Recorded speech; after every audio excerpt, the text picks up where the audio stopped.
একটি সরু জলপথ, কিন্তু সেটি বন্ধ হয়ে গেলে কেঁপে ওঠে পুরো বিশ্বের অর্থনীতি। অনেক চড়াই উতরাই শেষে প্রণালীটি খোলা হলেও ইরান আবারও দিল বন্ধের হুমকি। তেহরান স্পষ্ট করে জানিয়ে দিয়েছে, যুক্তরাষ্ট্র যদি আরেকবার হামলা চালায় তাহলে হরমুজ প্রণালী দিয়ে আর কোনো জাহাজ চলতে দেওয়া হবে না। শুধু তাই নয়, এবার থেকে পাল্টা জবাবও হবে আগের চেয়ে আরও কঠোর। এরপরই দেখা দিয়েছে শঙ্কা, মধ্যপ্রাচ্য কি আবারও এগোচ্ছে বড় সংঘাতের দিকে।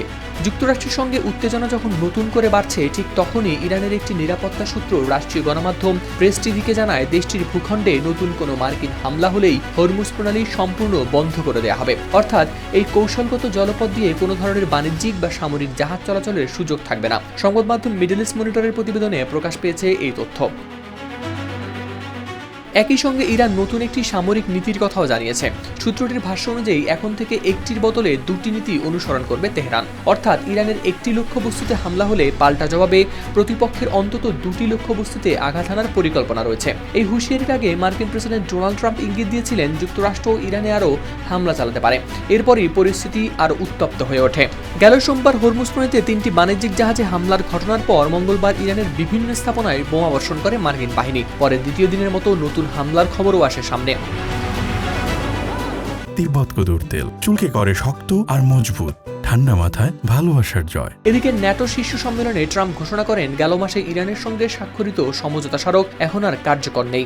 এই ঘোষণার পর থেকেই দুই দেশের মধ্যে কূটনৈতিক উত্তেজনা আরও বেড়ে যায়। অন্যদিকে ইরানের নিরাপত্তা সূত্র স্পষ্ট জানিয়ে দিয়েছে, যে কোনো হুমকির জবাব দেওয়া হবে কঠোরভাবে। শুধু যুক্তরাষ্ট্র নয়, মধ্যপ্রাচ্যে ওয়াশিংটনের মিত্রদেরও একইভাবে লক্ষ্যবস্তু হিসেবে বিবেচনা করা হবে বলে ইঙ্গিত দেওয়া হয়েছে। তেহরান আরও জানায়, হরমুজ প্রণালীর নিয়ন্ত্রণ নিয়ে তারা কোনো ধরনের ছাড় দেবে না। তাদের দাবি, আগের সমঝোতায় স্পষ্ট উল্লেখ ছিল, নিজেদের সুবিধামতো সময়েই প্রণালীর স্বাভাবিক কার্যক্রম চালু করবে ইরান। তাই বাইরে থেকে চাপিয়ে দেওয়া কোনো নতুন নিয়ম মেনে নেবে না তারা।